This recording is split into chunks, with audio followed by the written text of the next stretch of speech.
Օրակարգ լրատվական ծառայությունը սկսում է աշխատանքը առաջին ալիքի եթերում, բարև ձեզ։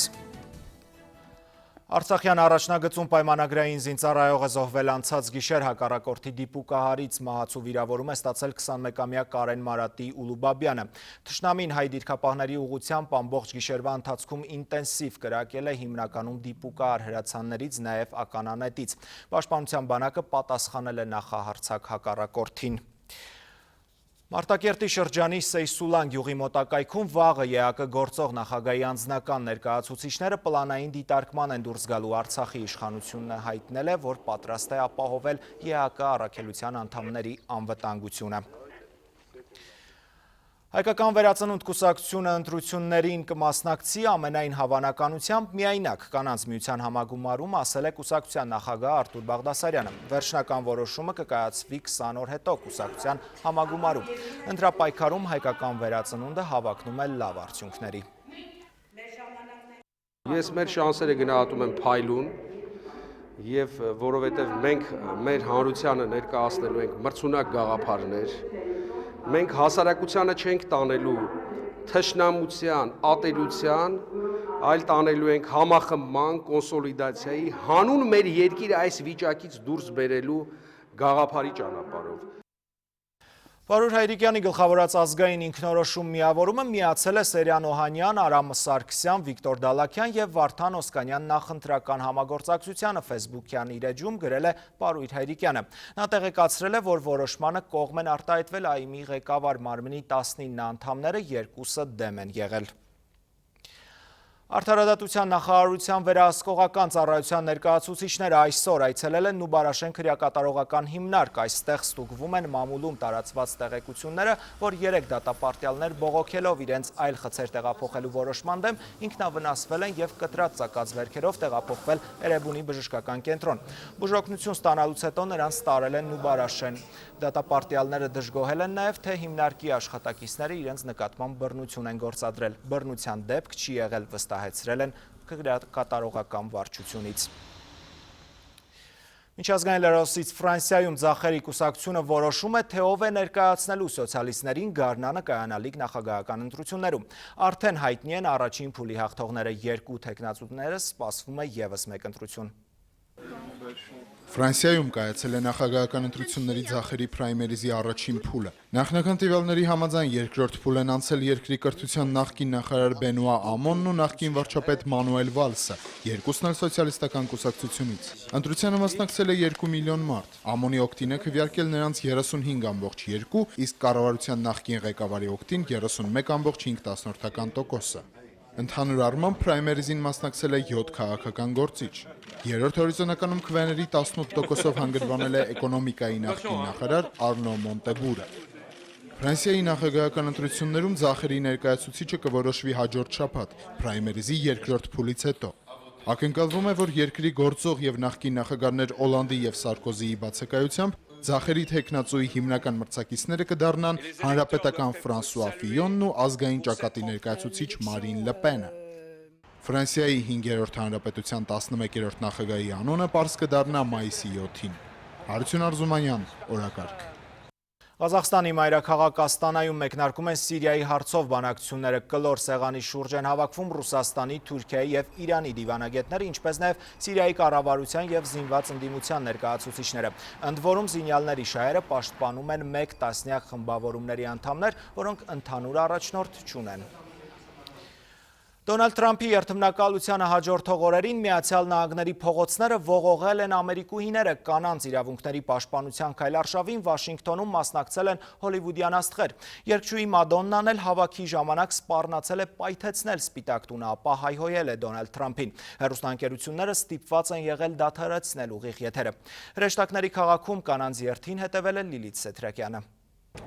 Միացյալ Նահանգների 45-րդ նախագահ Դոնալդ Թրամփի համար պաշտոնավարման հաջորդ իսկ օրը լույսը բացվեց վատ լուրերով։ Բողոքի զանգվածային ակցիաներ են ոչ միայն Վաշինգտոնում, այլև Լոս Անջելեսում։ Մարդիկ տասնյակ հազարներով փողոց են դուրս եկել պաշտպանելու կանանց իրավունքները։ Տեր կանգնելով առավել խոցելի խավի իրավունքներին, պաշտպանում ենք մեզ բոլորիս, ասում են նրանք։ Ցուցարարների հոսքը ողողել էր Լոս Անջելեսի կենտրոնը, նվազագույնը 500 միլիոն մարդ էր դուրս եկել փողոց մասնակցելու կանանց իրավունքների պաշտպանության քայլարշավին։ Այն այդպես էր կոչվում, բայց մարդիկ այլ բողոք էլ ունեին։ Օրինակ, անօրինական ներգաղթյալներին վտարելու, մատչելի բժշկական ապահովագրության, Օբամայի ներդրած ծրագիրը վերացնելու, Թրամփի մտադրությունից եւ նախընտրական շրջանում նրա հնչեցրած մի քանի այլ դրույթից։ Ես այստեղ եմ, որովհետև կին եմ եւ կանգնած եմ բոլոր կանանց կողքին։ Թրամփը դեմ է այն ամենին, ինչն ինձ վերաբերում է։ Ես կին եմ, ներգաղթյալ եւ լատինո։ Մենք այստեղ ենք ասելու, որ ամերիկան սեր է։ Մեր գաղափարների մի մասը համընկնում է Թրամփի ծրագրին, հավատում ենք, որ նա շատ բան կանի, բայց եւ նրա տեսլականը հաճախ չի համընկնում մեր ակնկալածին։ Կարծում եմ մարդիկ պետք է միասնական պայքարեն, որ իրենց ձայնը լսելի լինի եւ քաղաքական գործիչները մեր փոխարեն չորոշեն ամեն ինչ։ Լոս Անջելեսը վերջին անգամ ցուցարարների այսպիսի մեծ զանգված տեսել էր 2006 թվականին, երբ մարդիկ պայքարում էին ներգաղթյալների իրավունքների համար։ Քաղաքը վերջապես հաղթահարել է ապաթիան եւ ոտքի կանգնել, ասում են ցույցի մասնակիցները։ Մենք ավելի լավն ենք, քան սա, հաստատ մի բանային չէ մեր երկրի, մեր ժողովրդավարության հետ։ Ես ցանկանում եմ մաս դառնալ այն ուժի, որը փոփոխություն կբերի այս երկրում։ Թրամփին անձամբ չգիտեմ, բայց այն, ինչ նա ասում եւ անում է, լիովին հակառակն է, ինչ ես եմ մտածում ու զգում։ Ես հիասթափած եմ նոր վարչակազմից։ Աստված օգնի Թրամփին։ Չեմ ցանկանում ատելություն զգալ նրա նկատմամբ, բայց կցանկանայի, որ նա արթնանար ու լսեր ժողովրդի կարիքների մասին։ Ցույցի մասնակիցները իրենց հույզերն ու հետաքրքիր մտքերն արտահայտում էին հագուստի միջոցով կամ պաստառներին ձևակերպված։ Հաճախ էին հանդիպում հենց Դոնալդ Թրամփի կարգախոսների ձևափոխված տարբերակները։ Օրինակ, դարձնենք Ամերիկան հզոր կարգախոսի փոխարեն, դարձնենք Ամերիկան մտածող եւ սիրող։ Լիլիթ Ցետրակյան, Գարեգին Վարդանյան, Օրակարգ, Միացյալ Նահանգներ։ Շարունակում ենք թողարկումը, Ավստրալիայի ամենախոշոր նահանգի նոր հարավային Ուելսի վարչապետ է նշանակվել Գլեդիս Բերեջիկլյանը։ Նա այդ պաշտոնին հավակնող միակ թեկնածուն էր։ Բերեջիկլյանի նախնիները Ավստրալիա են գաղթել 1915 թվականի ցեղասպանությունից հետո։ Գլեդիսը հրաշալի խոսում է հայերեն եւ ակտիվ մասնակցում է Սիդնեյի հայ համայնքի կյանքին 2013-ին Արցախ է այցելել։ Մինչև վարչապետ նշանակվելը եւս զբաղեցրել է կարևոր պաշտոններ, եղել է նահանգի տրանսպորտի նախարարը։ Գերմանիայի Բունդեսթագի թրքուհի պատգամավոր Սևիմ Դաղդելենը անհանգստանում է Կարո Փալյանի անվտանգության համար։ Նա մտավախություն ունի, թե նրան կարող են ձերբակալել։ Հայոց ցեղասպանության հիշատակումը խիզախ եւ ճիշտ քայլ էր։ Էրդողանը չի ուզում լսել պատմական ճշմարտությունը եւ չի կարող դա հանդուրժել, հայտարարել է գերմանական խորհրդարանի թուրք պատգամավորը։ Փալյանին առաջիկա 3 նիստին մասնակցությունից զրկելը Դաղդելենը հակաժողովրդական քայլ է համարում։ Հրանդինքի սպանությունը ավելի բորբոքեց թուրքերի հետաքրքրությունը պարզելու, թե ինչ է տեղի ունեցել 1915-ի գարնանը, նման կարծիք է հայտնել թուրք լրագրող Էրոլ Օսքորայը։ Նա եւ մի շարք այլ թուրք լրագրողներ Փարիզում մասնակցել են Եվրոպայի հայկական խորհրդի կազմակերպած քննարկմանը նվիրված Ակոս պարբերականի գլխավոր խմբագիր դինքի սպանության 10-րդ տարելիցին։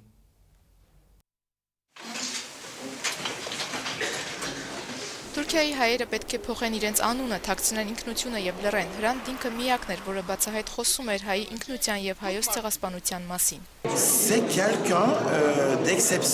Դինքը բացառիկ մարդ էր, նա ցանկանում էր ներսից փոխել Թուրքիան։ Հրանտի սպանությունը սթափեցրեց Թուրքիայի քաղաքացիական հասարակությանը։ Բոլորս ամաչում էինք տեղի ունեցածի համար։ Բոլոր լրագրողները Հրանտի կողքին էին։ Հայրենիքից արտաքսված թուրք լրագրողը համոզված է, որ Դինքի սպանությունը կազմակերպել էր թուրքական պետությունը, բայց այդ ոճիրը փոխեց Թուրքիայի քաղաքացիական հասարակությունը։ Մարդիկ սկսեցին ծանոթանալ հայոց ցեղասպանության պատմությանը։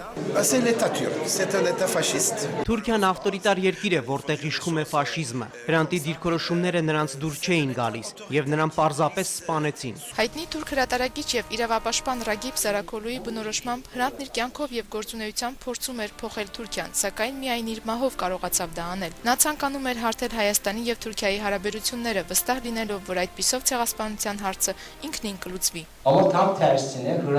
Իր մահով Հրանտ Դինքը բացեց թուրք հասարակության աչքերը գործող իշխանության իրական պատկերի վրա, մինչև Թուրքիայի իշխանությունը չփոխվի, հայկական հարցը լուծում չի ունենա։ Այսօր Հրանտի աշխատանքն արդեն իր պտուղներն է տալիս։ Մենք Դինքին անսահման պարտական ենք։ Սփյուռքում մենք եւս պայքարում ենք հայկական հարցի համար, սակայն պայքարել հայկական հարցի համար սատանայի ворչում շատ դժվար, բայց կարևոր գործ է։ Այսօր Հրանտ Դինք հիմնադրամի շնորհիվ հայ եւ թուրք լրագրողներն ու մտավորականները համագործակցում են, սակայն երկու երկրների միջև երկխոսություն դեռևս չկա։ Մարիամ Տերգուլանյան, Խաչատուր Մարտիրոսյան, Օրակարգ, Փարիզ։ Մեր հաջորդ պատմությունը Սիրիահայ Տիգրան Յարալյանի մասին է։ Հալեպից Դիլիջան տեղափոխվելուց 4 տարի անց Սիրիահայ խոհարարը ընկերոջ հետ քաղաքում արդեն 2 ռեստորան ունի։ Տեղացիներին անծանոթ համեմունքներով, արևելյան համ ու հոտով կերակուրները սեփական ձեռքերով է պատրաստում, աշխատանքով ապահովում կանաչ քաղաքի բնակիչներին։ Սիրիայում որ դուրս ելա, ասեցի միայն Հայաստան պիտի կամ։ Տիգրան Յարալյանը 4 տարի առաջ ընտանիքով տեղափոխվեց Հայաստան, ասաց մշտապես, թեև աշխարհում սիրուն եւ ապահով տեղեր շատ կան։ Մայրս 20 տարի է Կանադայի, եղբայրս 30 տարի է։ Կանադա շատ կացել եմ, չի հավանել, ես ասեցի իմ հայրենիքեն զատ ուրիշ ոչ մեկտեղ չեմ ապրել։ Հալեպում թողնելով ոսկերչության արհեստը, այստեղ շուտով նոր գործ սկսեց։ Սիրիահայ ընկերոջ հետ Դիլիջանում բացեց ռեստորան եւ կոչեց իր մանկության քաղաքի անունով՝ Քեսապ։ Դիլիջանը Քեսապի նման է։ Նույն դեսարանն է։ Միակ բանը որ ձով չունի, քեդ ունի։ Մեկ տարի անց Քեսապից քիչ հեռու Ճամփեզրի նոր ցուցանակին իր հարազատ քաղաքի անունն էր՝ Հալեպ։ Սիրիական եւ հայկական խոհանոցներով եւս մի ռեստորան տեղացիների համար նոր աշխատատեղերի հնարավորությամբ։ Արդեն համարյա 3 տարի աշխատում եմ, շատ գոհ եմ։ Ապրում է Երևանում։ Սիրիական խոհանոցը նրա տարածքն է, իր ձեռքով է պատրաստում։ Հայկական որոշ ուտեստներ եւս։ Սարքում ենք գծու Ադանա քեբաբ։ Սիրիահայ գործարարի խոսքով իր եւ ընտանիքի ապագայի բոլոր ծրագրերը Հայաստանի հետ են կապված։ Իմ հողն է, մերն է, աստեղ զարգացնենք։ Գայանե Թամամյան, Մհեր Թամրազյան, օրակարգ։ Առնվազն 18 մարդ է զոհվել Ամերիկայի Ջորջիա և Միսիսիպի նահանգներում ուժեղ փոթորիկի պատճառով։ Ջորջիայի նահանգապետը արտակարգ դրություն է հայտարարել, բազմաթիվ տներ են փլուզվել, փլատակների տակ են մնացել տասնյակ մարդիկ։ Նախագահ Դոնալդ Թրամփը ցավակցել է մահացածների ընտանիքներին։ Մեր երկրում եղանակը փոթորկվել չի պատրաստվում, ավելին Երևանը երեկվանից արև է տեսնում, չնայած այս պահին կրկին մառախլապատ է։ Օդերևութաբանները խոստանում են առաջիկա 3 օրերին հանրապետությունում տեղումներ չեն լինի։ Իսկ հունվարի 26-ից 28-ը սպասվում է ձյուն, լեռնային հատվածներում նաև բուք։ Ձյան հետ մարզերում կբարձրանա օդի ջերմաստիճանը 8-ից 10 աստիճանով։ Արարատյան դաշտում և Երևանում սնդիկի սյունը կշարունակի 0-ից ցածր մնալ։ Օրակարգի հաջորդ թողարկումը ժամը 17-ին է, ցտեսություն։